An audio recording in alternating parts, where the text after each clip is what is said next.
నమస్కారం. City news కి స్వాగతం. ఈనాటి వార్తా విశేషాలు. కర్లపాలెం మండలంలో సోమవారం చింతాయపాలెం గ్రామంలో ఉన్న మోడల్ ప్రైమరీ స్కూల్ ను కర్లపాలెం మండల విద్యాశాఖ అధికారి టియు మనోరంజన సందర్శించారు.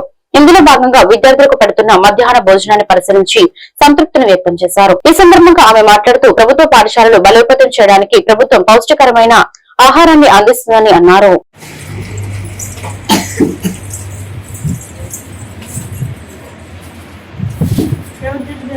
ఒక ప్లేట్ ఇవ్వండి రా. బాగానే ఇంప్లిమెంటేషన్ ఎప్పటి నుంచి అంట? ఓకే, ఎప్పుడు ఇంప్లిమెంటేషన్ అనేది చెప్పలేదు.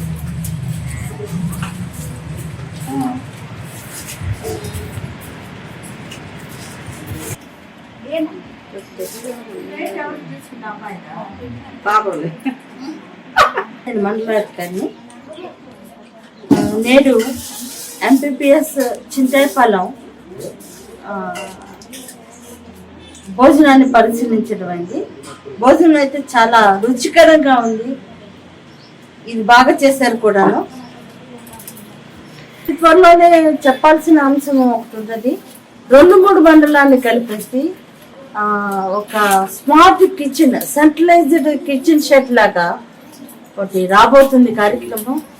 అది 2-3 మండలాలకి ఒక సెంటర్ పెట్టేసి అది త్వరలోనే ఇంప్లిమెంటేషన్ చేయాలని చెప్పేసి ప్రభుత్వం యొక్క ప్రణాళిక. ఇందులో భాగంగా పిట్లవాలెం మండలము, కర్లపాలెం మండలాన్ని కలిపేసి యాజలి జడ్పీ హై స్కూల్ని సెంట్రలైజ్డ్ కిచెన్ షెడ్ని ఏర్పాటు చేయడం జరగబోతుంది. దానిలో మామూలుగా మెనూ ప్రకారము రెగ్యులర్గా ఎలక్ట్రికల్ స్టవ్ మీద వండేసి కిచెన్ రెగ్యులర్ మెనూ చేస్తారు. అయితే దాన్ని వచ్చేసి ఇక్కడ వివిధ ప్రాంతాల ఏజెన్సీలు వాళ్ళు కూడా, అంటే ఏ స్కూల్ ఏజెన్సీ వాళ్ళు అయితే ఉంటారో వాళ్ళు రిసీవ్ చేసుకుంటారో, చేసుకున్న పిమ్మట వాళ్ళు ఇక్కడ ఎగ్, రాగి జావా, ఈ చిక్కీలు ఇవన్నీ కూడా వీళ్ళు మామూలుగానే రెగ్యులర్ గానే ఇస్తూ ఉంటారు. కాకపోతే అక్కడ నుంచి మెనూ ఏదైతే వీళ్ళు రిసీవ్ చేసుకుంటారో ఆ ఏజెన్సీ వాళ్ళు ఇక్కడ సప్లై చేయడం జరుగుతుంది. వీళ్ళే వడ్డన కార్యక్రమం చేస్తారు. ఇది అది తొందరలోనే మాకు ఇంప్లిమెంటేషన్ ఉంటుంది అని చెప్పేసి మొన్న బడ్జెట్ ట్రైనింగ్ కార్యక్రమంలో చెప్పారు. నమస్తే. అందరికీ కూడా హెల్తీ ఫుడ్, పోషక విలువలు, ఎక్కడ కూడా బీద విద్యార్థులు ఆకలితో అలమటించకుండా ఉండాలని మెనూ వచ్చేసి అంతా కూడా ప్రణాళికాబద్ధంగా అందరికీ కూడా ఒక చక్కని పోషక విలువలతో అందించాలని చెప్పేసి ప్రభుత్వం యొక్క లక్ష్యం అండి. Thank you. భూతాపం తగ్గాలంటే ప్రకృతి వ్యవసాయం మేలని బుద్ధమ ప్రకృతి వ్యవసాయ యూనిట్ ప్రతినిధి సత్యనారాయణ అన్నారు. సోమవారం కర్లపాలెం స్థానిక ఎంపీడీఓ కార్యాలయం దగ్గర ప్రకృతి వ్యవసాయం ద్వారా పండిన కూరగాయలను ప్రదర్శన మరియు అమ్మకం చేపట్టారు. ఈ సందర్భంగా సత్యనారాయణ మాట్లాడుతూ ప్రకృతి వ్యవసాయానికి రసాయన పదార్థాలు అవసరం లేదని, కాలుష్యం తగ్గించడానికి, భూతాపం తగ్గడానికి ప్రకృతి వ్యవసాయం తోడ్పడుతుందని ఆయన అన్నారు. ఈ కార్యక్రమంలో ప్రకృతి వ్యవసాయ కార్యకర్తలు రవిశంకర్ రెడ్డి, లక్ష్మీనారాయణ, నందిని, రాణి, మీనా, అంజలి తదితరులు పాల్గొన్నారు.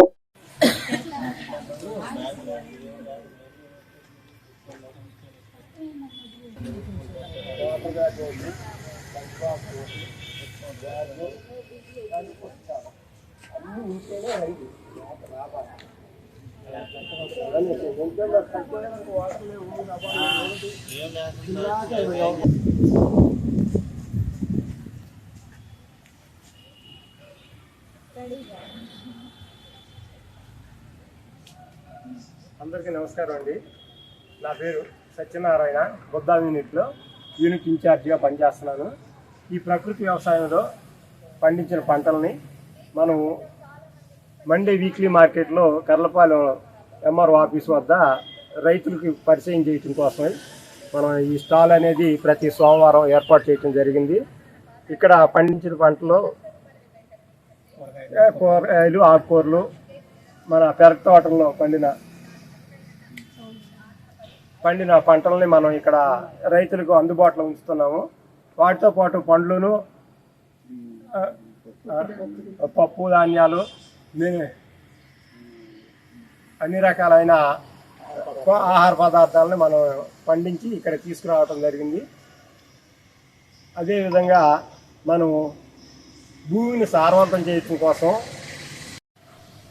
రకానికి ఒక్కొక్క రకమైన పోషక విలువలు ఉన్నాయి కాబట్టి 15 రకాల పోషకాలు మన భూమికి అందజేయటం వల్ల మన భూమి సారవంతమై ఈ భూమిలో అధిక దిగుబడి రావడానికి దోహదపడతాయి. కాబట్టి ఈ పచ్చిరొట్ట ఎరువులు అనేది మనం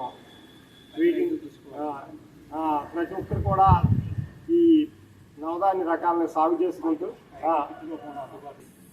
ఇందులో భాగంగా మా దగ్గర తయారు చేసిన కిట్లు అనేవి BRC వద్ద ఉంచడం జరిగింది. కావాల్సిన రైతులైనా ఎవరైనా సంప్రదించి తీసుకుని వారి భూమికి చల్లుకోవాల్సిందిగా.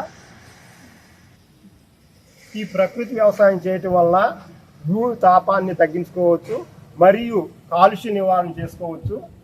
భూమిలో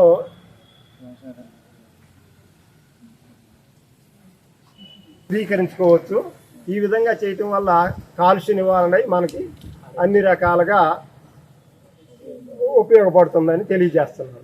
బాపట్ల కలెక్టరేట్ లో బడ్జెట్ 2026-27 అవుట్ రీచ్ ప్రోగ్రాం ముగిసిన అనంతరం జిల్లా ఇన్ఛార్జ్ మంత్రి కొలుసు పార్థసారథి మీడియాతో మాట్లాడుతూ జిల్లా స్థాయిలో బడ్జెట్ ఆమోదం పొందడం, నూతనంగా ప్రారంభించడం జిల్లా అభివృద్ధికి దోహదపడుతుందని తెలిపారు. రాష్ట్ర బడ్జెట్ కు అనుగుణంగా ముఖ్యమంత్రి చంద్రబాబు నాయుడు నూతనంగా జిల్లా స్థాయిలో బడ్జెట్ ప్రవేశపెట్టడం చాలా సంతోషకరమని అన్నారు. జిల్లాలో సీఫుడ్, ఆక్వా, పర్యాటక రంగాల అభివృద్ధికి దోహదపడుతుందని తెలిపారు. జిల్లాలో నూతనంగా పరిశ్రమలు ఏర్పాటు చేయడానికి ఉన్న అవకాశాలు రాష్ట్ర ప్రభుత్వానికి నివేదిక అందిస్తామని తెలిపారు. బడ్జెట్ నుంచి డెవలప్మెంట్స్ కానీ సంస్కరణలకి పరిపాలనలో పారదర్శకతకి ఈ దేశంలోనే ఆర్జుడిగా పేరు పొందిన చంద్రబాబు నాయుడు గారు కొత్త విధానాన్ని మళ్ళీ తీసుకొచ్చారు. ఇదేమిటంటే ఈ బడ్జెట్ అవుట్ రీచ్ ప్రోగ్రామ్ ని ప్రతి జిల్లాలో తీసుకెళ్ళి మీ జిల్లాకి ఎంత బడ్జెట్ వస్తుంది, జిల్లా నుంచి నియోజకవర్గ స్థాయికి ఎంత బడ్జెట్ వస్తుంది డివైడ్ చేసి ముందే వారికి తెలియజేసి వారి నియోజకవర్గాల్లో వారి జిల్లాల్లో ఎంత ఆదాయమో ఖర్చులు మొత్తం లెక్క ప్రజల దృష్టికి తీసుకెళ్ళడానికి ఈ ప్రోగ్రాం పెట్టారని చెప్పేసి మనం చేస్తున్నాం. దీని ద్వారా జిల్లాల మధ్య పోటీతత్వం పెరగటం, జిల్లాలకు ర్యాంక్స్ ఇవ్వటం మూలంగా ఆ మంచి ర్యాంకులు సాధించడం కోసం కలెక్టర్ల మధ్యలో లేకపోతే అధికార యంత్రాంగం మధ్యలో ప్రజాప్రతినిధుల మధ్యలో కూడా పోటీకి తయారవుతుంది. అప్పుడు ఏంటంటే కొత్తగా ఆలోచన మొదలవుతుంది. ఇప్పుడు ఉదాహరణకి ఇండస్ట్రీస్ ఉన్నాయి. ఈరోజు గూగుల్ వచ్చినా, మెటల్ వచ్చినా, రిలయన్స్ వచ్చినా, భగవంతుడు ఇచ్చిన ఆశీర్వాదం అంటే బ్రహ్మాండమైన కోస్ట్ లైన్ ఉంది. సో రాబోయే రోజుల్లో కొన్ని దేశాలు, నేను మొన్న శ్రీలంక వెళ్ళాను, ఆ దేశం మొత్తం కూడా టూరిజం మీద ఆధారపడింది దేశమే. సో కాబట్టి ఆ టూరిజం ముఖ్యమంత్రి గారు కూడా పదే చెప్తున్నారు, ఇంకే ఇజం లేదు, ఓన్లీ టూరిజం అని చెప్పేసి. దాంట్లోనే ఎక్కువగా ఉపాధి అవకాశాలు ఉంటాయి. కాబట్టి దాని మీద కూడా చేసి ఏదో ఒక మీటింగ్ ముఖ్యమంత్రి గారు ఒక విధానం తీసుకొచ్చారు, ఏదో మీటింగ్ పెట్టేసి వెళ్ళిపోతాం కాకుండా మళ్ళీ నెక్స్ట్ డిడిఆర్సీ మీటింగ్ ఎప్పుడు ఉంటుందో ఈ డిడిఆర్సీకి నెక్స్ట్ డిడిఆర్సీ మీటింగ్కి సమ్ ప్రోగ్రెస్ చూపించాలి. ఇన్వెస్ట్మెంట్స్ కానివ్వండి, లేదా ప్రొడక్షన్ కానివ్వండి, సో జిఎస్డి పెంచడం కానివ్వండి, ఇవన్నీ కూడా చెప్పమని చెప్పాం. ఇది ఒక మంచి ఆలోచన ముఖ్యమంత్రి గారు చేశారు. దీన్ని ప్రజలకు తీసుకెళ్తే దీంట్లో ఆశ్చర్యకరం ఏంటంటే మనకి రాష్ట్రానికి వచ్చే ఆదాయంలో 99% పూర్తిగా జీతాలకి, ప్రభుత్వ ఉద్యోగస్తుల జీతాలకి, వారి పెన్షన్స్ ఏదైతే ఉంటాయో వాటికి 99% ఖర్చు అయిపోతుంది. ఇది ప్రజలకు తెలియాలి. సో అంతేకాకుండా గత ప్రభుత్వం చేసిన అప్పుల మూలంగా అప్పుల భారం ఏ విధంగా ఈ రాష్ట్రం మీద పడింది, అప్పులు కడతానికి ఏ విధంగా, అంటే అసలు వచ్చిన ఆదాయంలో 99% జీతాలు, పెన్షన్స్ ఇచ్చిన తర్వాత అప్పులు ఎట్లా కడతారనేది ఆటోమేటిక్ గా మీకు ఎవరికైనా సరే ఆలోచన వస్తుంది. సో గత ప్రభుత్వం చేసిన అప్పుల మూలంగా ఏ విధంగా ఈ రాష్ట్రం ఇబ్బంది పడుతుంది, గత ప్రభుత్వం కేవలం అప్పుల మీద ఆధారపడి సంక్షేమాన్ని ముందుకు తీసుకెళ్తే ఈ మరి దాని మూలంగా అప్పుల భారం పెరిగిపోతాం. ఈరోజు సంక్షేమాన్ని అభివృద్ధిని ముందుకు తీసుకెళ్తూ ఆదాయాన్ని పెంచు బాపట్ల జిల్లా వేటపాలెం మండలం హరిజోన్ పబ్లిక్ స్కూల్ ప్రథమ వార్షికోత్సవం సందర్భంగా చీరాల పరచూరు శాసనసభ్యులు ఎంఎం కొండయ్య, ఏలూరు సాంబశివరాలు ముఖ్య అతిథిగా హాజరయ్యారు. ఈ కార్యక్రమంలో స్కూల్ ప్రిన్సిపల్ కోవిడిగంట రవికుమార్, సిబ్బంది, విద్యార్థులు పాల్గొన్నారు.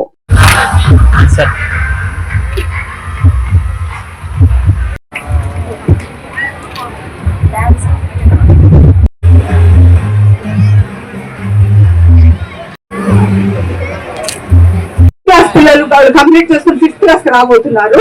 సో వీళ్ళందరూ కూడా శుభాకాంక్షలు. ఈ రోజు రాజకీయాల్లో చాలా సీనియర్ చీరాల శాసనసభ్యులు We are proud of you. Our best wishes and blessings are always there with you.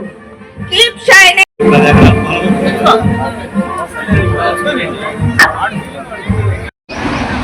ఒక తన్మయత్వంలోకి పోయాం. మేము ఒక విషయాన్ని గుర్తుపెట్టుకోవాలి. 12 సంవత్సరాలు మన రాజధాని ఎక్కడుందో మనకు తెలియలేదు. ఇక్కడ పాత్రికేయ మిత్రులు వాళ్ళందరినీ చూసిన తర్వాత నాకు ఒక విషయం గుర్తొచ్చింది. సంవత్సరాలు గారికి మీ ఇద్దరం కూడా ఏదో స్కూల్కి వచ్చాం, ఆ రాజకీయాలతో మనకు ఎందుకు అనుకున్నాం. కానీ ఒక విషయం అయితే చెప్పాలి. ఈరోజు గర్వంగా ఇక్కడున్న పిల్లలకి కూడా, తల్లిదండ్రులు కూడా, మీ రాజధాని ఎక్కడ అంటే ఆ రాజధాని అమరావతి అని చెప్పేటువంటి పరిస్థితి మనకి మన రాజ్యాంగం, మన పార్లమెంటు, మన రాజ్యసభ, అనేక మంది దేశంలో ఉన్నటువంటి ప్రతి ఒక్కరు కూడా అయ్యో పాపం ఆంధ్రప్రదేశ్కి రాజధాని లేదా అని తెలిస్తే మరి ప్రతిపక్ష నాయకులకి అదంతా వదిలేసి వేరే పేరు ఒకటి చెప్పాడు, మావి గన్నంట, అది పెట్టాలంట మనం. అది అటువంటి ఆలోచన కలిగినటువంటి నాయకుడి యొక్క పాలనలో 5 సంవత్సరాలు మగ్గిపోయింది రాష్ట్రం. ఈరోజు గొప్ప నాయకుడు మన విద్యాశాఖ మంత్రి నారా లోకేష్ బాబు, ఆయన అనేకమైన మార్పులు తీసుకొచ్చాడు. ఈరోజు మనం ఉన్నది ప్రైవేట్ దీంట్లో అయినా సరే, ప్రభుత్వ స్కూల్లో కానీ అన్ని ప్రాంతాల్లో విద్యా విధానంలో చాలా మార్పులు తీసుకొచ్చాడు. ఇది సందర్భం కాకపోయినా ఒక మంచి పని చేసినప్పుడు మనం మెచ్చుకోవాల్సినటువంటి అవసరం ఉంది. మన ముఖ్యమంత్రి గారు ఎంత తపన పడ్డాడంటే ఈ అమరావతి కోసం, నిజంగా ఆయన మా అందరికి అంత తపన కూడా అనిపించలేదు. బాపట్ల జిల్లా వేమూరు నియోజకవర్గం బట్టిప్రోలు మండలం సూర్యపల్లి గ్రామానికి ఈ నెల 9న రాష్ట్ర ముఖ్యమంత్రి శ్రీ నారా చంద్రబాబు నాయుడు రాక సందర్భంగా సోమవారం జిల్లా ఎస్పీ బి ఉమామహేశ్వరతో కలిసి బట్టిప్రోలు మండల పరిధిలోని సూర్యపల్లి భీమవారిపాలెం గ్రామ పరిధిలో ముఖ్యమంత్రి పాల్గొనే ప్రాంతాలను జిల్లా కలెక్టర్ డాక్టర్ వినోద్ కుమార్ పరిశీలించారు. జిల్లా కలెక్టర్ వెంట Repalle RDO B Sridevi, R and B శాఖ అధికారిని Nalini, DSP A Srinivasarao, CA Anjaneyulu, tahsildar B Venkateswarlu తదితరులు పాల్గొన్నారు. ఇది సూర్యపల్లి గ్రామంలో పడతా ఉంది.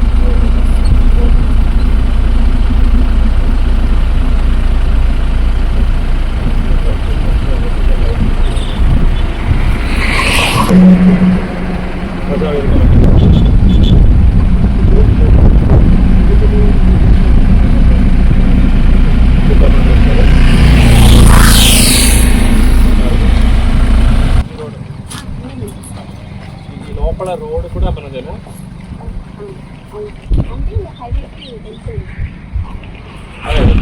ఈ రోడ్ నుంచి ఈ land మనదేనా?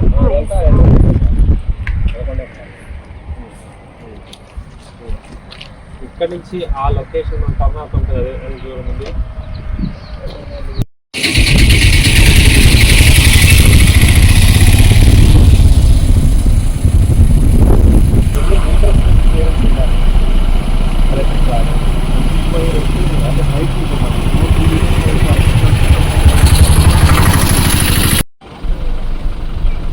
This is parking for ఈ హెలిప్యాడ్ దగ్గర వచ్చేవాళ్ళు, ఆఫీసర్స్ అందరికి ఇది పార్కింగ్.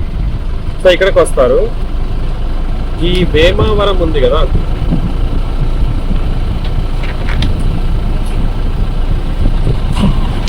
వేమావరం దాటి ఫస్ట్ ఇప్పుడు ఆగాం కదా, అది Prajavedika plus parking and party garden. So ఇది ఇది ఇది ఇక్కడ వస్తుంది. ఇది సూర్యపల్లి గ్రామము, ఇది ప్రేమావరం గ్రామము. ఇది అయిపోయిన తర్వాత ఇటువైపు మనం చూసాం ఏరియా. ఇక్కడ ప్రజావేదిక క్యాడర్ మీటింగ్ మీరు ఇక్కడ పెడతారు. గ్రామానికి కూడా చాలా దూరంగా లేదది. సో ఇక్కడ నుంచి వీళ్ళు ఇక్కడికి వెళ్ళేటట్టు చూసుకోవాలి.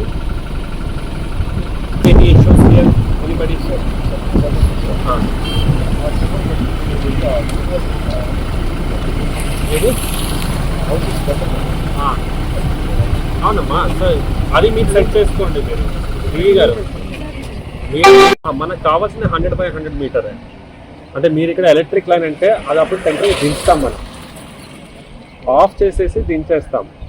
ఓకే, హై టెన్షన్ వైర్ అక్కడ కనపడుతుంది. ఇక్కడ అంటే we will down it, that is not a problem. అర్థమైందా మీకు? నేను ఒకటి హెలిప్యాడ్ స్కెచ్ పెట్టాం కదా అనంతపురంలో. పరచూరు మండలం పరచూరు గ్రామంలోని బొమ్మల సెంటర్ లో బీజేపీ పార్టీ 47వ ఆవిర్భావ దినోత్సవం సందర్భంగా పరచూరు మండలం అధ్యక్షులు పాలపర్తి గోపి మాట్లాడుతూ 1980లో వాజ్పేయి లాల్ కృష్ణ అద్వానీ భారతీయ జనతా పార్టీ అని పేరు పెట్టి ప్రారంభించారు. అప్పటి నుండి దేశవ్యాప్తంగా ఏప్రిల్ 6 4 నెలల ప్రతి సంవత్సరం పార్టీ ఆవిర్భావ దినోత్సవం ఒక పండుగలా జరుపుకుంటుందని, ఈ రోజు జెండా వందన కార్యక్రమం జరిపాము. భారతదేశంలో అతిపెద్ద పార్టీ భారతీయ జనతా పార్టీ అని కొనియాడారు.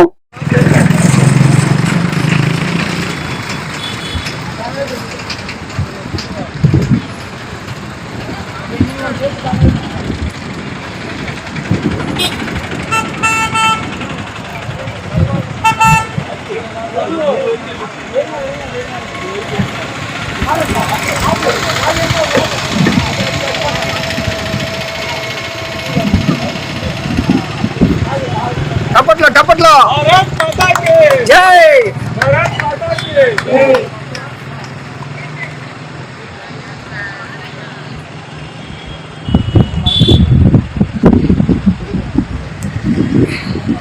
జిల్లా కొత్తూరు మండలంలో బొమ్మల సెంటర్లో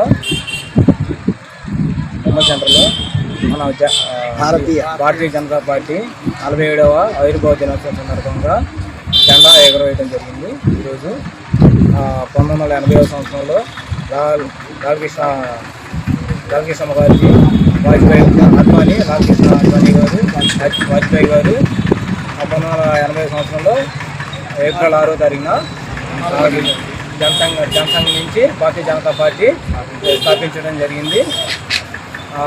1984లో పార్టీ సరే అంతవరకు సార్లే కానీ మీకు పరచూరు మండలం పరచూరు గ్రామంలోని పిఆర్ జూనియర్ కళాశాలలో చిన్మయర్ మిషన్ శాఖ శంకర్ కంటి ఆసుపత్రి వారి ఆధ్వర్యంలో ఉచిత కంటి వైద్య శిబిరం కార్యక్రమం నిర్వహించడం జరిగింది. ఈ కార్యక్రమంలో పబోలు ఉదయ భాస్కర్ మాట్లాడుతూ ఈ శిబిరాన్ని వారి అమ్మానాన్న పబోలు రాధాకృష్ణ పేరు మీద కార్యక్రమం చేయడం జరిగిందన్నారు. ఇప్పటికీ 350 మంది పేర్లు నమోదు చేసుకుని కంటి వైద్య శిబిరంలో పాల్గొనడం జరిగింది.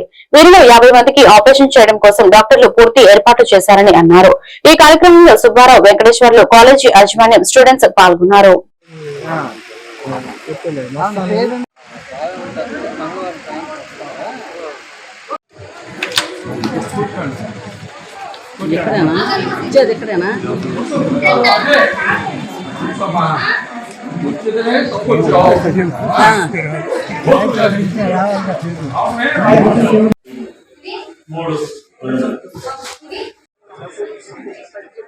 ఈరోజు బస్ స్టాండ్ ఎదురుగా ఉన్న బిఆర్ గవర్నమెంట్ జూనియర్ కాలేజ్ ఆవరణలో శంకర్ కంటి ఆసుపత్రి, పెదకాకాని గుంటూరు వారు మరియు చిన్మయ మిషన్ పర్చూరు శాఖ, అలాగే జిల్లా అంధత్వ నివారణ సంస్థ సంయుక్త ఆధ్వర్యంలో ఉచిత కంటి శుక్రముల పరీక్షా శిబిరం ఏర్పాటు చేయడం జరిగింది. ఈ శిబిరంలో కంటి శుక్లాల్లో ఉన్న వాళ్ళని గుర్తించి వాళ్ళందరికీ కూడా పెదకాకానిలోని శంకర్ కంటి ఆసుపత్రిలో ఉచితంగా ఆపరేషన్స్ చేయడం జరుగుతుంది. గుర్తించిన వారందరినీ కూడా విడతల వారీగా తీసుకెళ్ళడం జరుగుతుంది. అక్కడ వాళ్ళకి కావాల్సిన భోజన సదుపాయాలు, వసతి సదుపాయాలు కూడా శంకర్ కంటి ఆసుపత్రి వారు నిర్వహిస్తారు. ఇక్కడి నుంచి ట్రాన్స్పోర్టేషన్ కూడా మరి తీసుకెళ్ళటం, మళ్ళీ తీసుకురావటం ఇవన్నీ కూడా ఆసుపత్రి సహకారంతో జరుగుతుంది. ప్రజెంట్ క్యాంప్ జరుగుతూ ఉంది. ఇప్పటికే 350 మంది రిజిస్టర్ చేసుకున్నారు. ఇంకొక 100 మంది దాకా మేము ఎక్స్పెక్ట్ చేస్తున్నాము. సుమారుగా 450 మంది దాకా ఈ క్యాంప్లో ఈ సేవలను వినియోగించుకుంటున్నారని అనుకుంటున్నాను. అవసరమైన వాళ్ళని గుర్తించిన తర్వాత వారికి డేట్స్ ఇవ్వటం జరుగుతుంది. ఇవాళ ఒక 50 మందిని తీసుకెళ్తారు, బస్సు వస్తుంది. 2 తర్వాత ఒక 50 మందిని తీసుకెళ్తారు. తదుపరి వీళ్ళని వదిలిపెట్టేసి ఎల్లుండి మళ్ళీ ఇంకొక 50 మందిని తీసుకెళ్ళడం జరుగుతుంది. అలా ఎంతమందికి ఆపరేషన్స్ అయితే అందరినీ అయిపోయే వరకు క్యాంపు బస్సులు వస్తూనే ఉంటాయి, జరుగుతుంది. ఈ శిబిరాన్ని మా అమ్మా నాన్న పాబోలు రాధాకృష్ణ గారు, ఇందిరాదేవి జ్ఞాపకార్థం నిర్వహిస్తున్నాను. నా పేరు పాబోలు ఉదయ భాస్కర్. మేము ఇక్కడ ధనలక్ష్మి ఎలక్ట్రానిక్ హార్డ్వేర్ వ్యాపారం చేస్తుంటాము. ప్రజల సేవ నిమిత్తం, ప్రజల కోసం. ఇదేంటంటే ద్విచక్ర వాహనాలపై ప్రతి ఒక్కరూ తమ కుటుంబాన్ని దృష్టిలో ఉంచుకొని హెల్మెట్ ధరించి ప్రయాణించాలని జిల్లా ఎస్పీ బి ఉమామహేశ్వర్ తెలిపారు. శివరక్ష ప్రాణరక్ష కార్యక్రమంలో భాగంగా చీరాల సబ్ డివిజన్ పరిధిలోని పోలీసు అధికారులు సిబ్బందితో సోమవారం చీరాలలో భారీ ద్విచక్ర వాహన ర్యాలీ నిర్వహించారు. ఈ ర్యాలీలో జిల్లా ఎస్పీ స్వయంగా పాల్గొని హెల్మెట్ ధరించి ద్విచక్ర వాహనాన్ని నడిపారు. గడియార సంఘం సెంటర్ నుండి ప్రారంభమై బస్టాండ్ సెంటర్, రైల్వే స్టేషన్, ముక్కొనుపు park, municipal office, boys high school, ముంతావారి సెంటర్, నల్లగంటి బొమ్మ, కోట్ల బజార్, కూరగాయల మార్కెట్ మీదుగా చీరాల 1 టౌన్ పోలీస్ స్టేషన్ కు చేరుకున్న ద్విచక్ర వాహన ర్యాలీలో సుమారు 150 మంది పోలీస్ సిబ్బంది హెల్మెట్ ధరించి పాల్గొన్నారు.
బాపట్ల జిల్లా కలెక్టర్ కార్యాలయంలో నిర్వహించిన జిల్లా స్థాయి బడ్జెట్ 2026-27 సమావేశంలో రాష్ట్ర గృహ నిర్మాణ మరియు సమాచార పౌర సంబంధాల శాఖ మంత్రి, బాపట్ల జిల్లా ఇన్ఛార్జ్ మంత్రి కొలుసు పార్థసారథితో కలిసి లోక్సభ ప్యానెల్ స్పీకర్ మరియు బాపట్ల పార్లమెంట్ సభ్యులు పెన్నిటి కృష్ణప్రసాద్ పాల్గొన్నారు.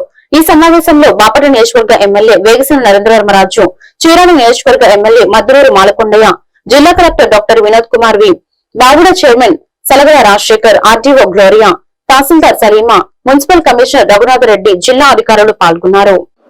ఇన్ఛార్జ్ మంత్రివర్యులు, గృహ నిర్మాణ మంత్రివర్యులు శ్రీ కొలుసు పార్థసారథి గారు వచ్చి ఇప్పుడు బాపట్ల జిల్లాకు వచ్చి ఇక్కడ కలెక్టరేట్ లో మొత్తం బడ్జెట్ విషయాలు ఏంటి అని రివ్యూ చేశారు. చాలా చక్కటి పాయింట్స్ సూచించి ఏ విధంగా చేయాలి అని కూడా చెప్పడం జరిగింది. మరి మిత్రులారా, మీ అందరికీ తెలిసిన విషయమే, మన ముఖ్యమంత్రి గారు ప్రతిసారి ఒక ట్రెండ్ సెట్టర్ లాగా ఉంటుంది. మొత్తం దేశంలో ఒక విజనరీ, ఒక మార్గదర్శి. ఫస్ట్ టైం గా మనం చూస్తున్నాము. ఎక్కడో నేషనల్ లోక్సభలో రాజ్యసభలో మన ఫైనాన్స్ బిల్ పాస్ అవడం మనం చూసాం. ఆ తర్వాత అసెంబ్లీలో మాట్లాడతారు, స్టేట్ బడ్జెట్ అవుతుంది. మొట్టమొదటిసారిలో నా జీవిత కాలంలో 35 సంవత్సరాలుగా ఒక ఐపీఎస్ అధికారిగా పనిచేశాను.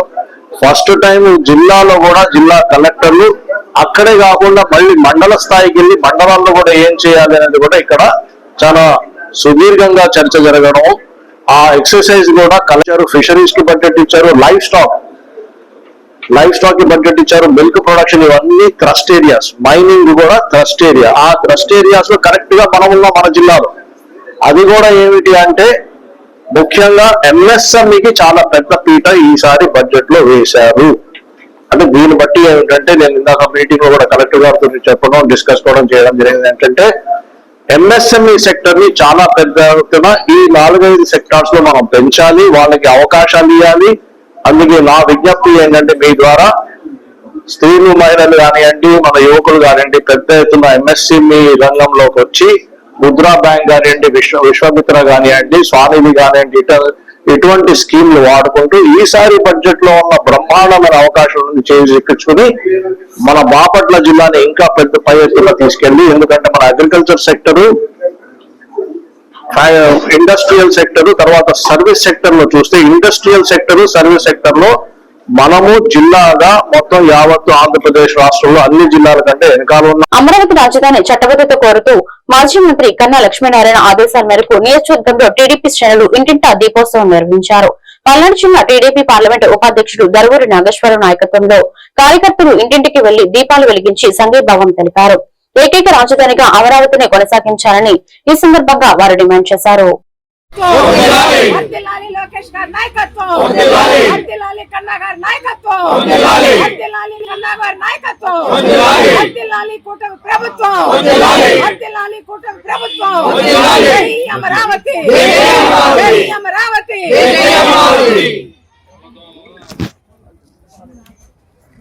పల్నాడు జిల్లా నర్సరావుపేటలో భారతీయ జనతా పార్టీ 46వ దినోత్సవ వేడుకలు సోమవారం ఘనంగా నిర్వహించబడ్డాయి. స్థానిక పెద్ద చెరువు పదవులైన నందు బీజేపీ 2వ పట్టణ అధ్యక్షుడు అడపా ఫణిభూషణ్ ఆధ్వర్యంలో ఈ కార్యక్రమం జరిగింది. ఈ సందర్భంగా నాయకులు మాట్లాడుతూ ప్రపంచంలోనే అతిపెద్ద రాజకీయ పార్టీగా బీజేపీ ఎదిగిన తీరును కొనియాడారు. క్రమశిక్షణ, దేశభక్తి మరియు ప్రజల సంక్షేమమే ధ్యేయంగా పనిచేస్తున్న పార్టీ సిద్ధాంతాలను ప్రతి కార్యకర్త ప్రజల్లోకి తీసుకువెళ్లాలని పిలుపునిచ్చారు. భారతదేశ ప్రజల మొత్తం సురక్షితమైన దేశంలో మేము ఉన్నామనే గర్వంగా ఉండడానికి కారణం భారతీయ జనతా పార్టీ. దానికి కారణం నరేంద్ర మోడీ గారు, అమిత్ షా గారు, జయప్రకాష్ నడ్డా గారి నాయకత్వం. నేడు అదే బాటలో జాతీయ అధ్యక్షుడు నితిన్ నవీన్ గారు, రాష్ట్ర అధ్యక్షుడు పివిఎన్ మాధవ్ గారు నాయకత్వంలో భారతీయ జనతా పార్టీ ప్రతి గ్రామంలో, పల్లెల్లో, ప్రతి వాడలా చేరుతూ ఈ మన ఊరు మన జెండా కార్యక్రమాన్ని చేపట్టడం జరుగుతుంది. ఈ విధంగా భారతదేశంలో భారతదేశాన్ని విశ్వగురువుగా ప్రపంచంలో తీర్చిదిద్దాలన్న ఆశయంతో విశ్వగురువుగా నిలపాలన్న జయంతో పనిచేస్తున్న నాయకత్వానికి మనందరం కూడా అందరం అండగా ఉండాలని నిలబడాలని ఆశిస్తూ జై హింద్, భారత్ మాతాకి, భారత్ మాతాకి. ఈ వార్తలు ఇంతటితో సమాప్తం. మరొక బిడ్డల్లో మళ్ళీ కలుద్దాం. నమస్కారం.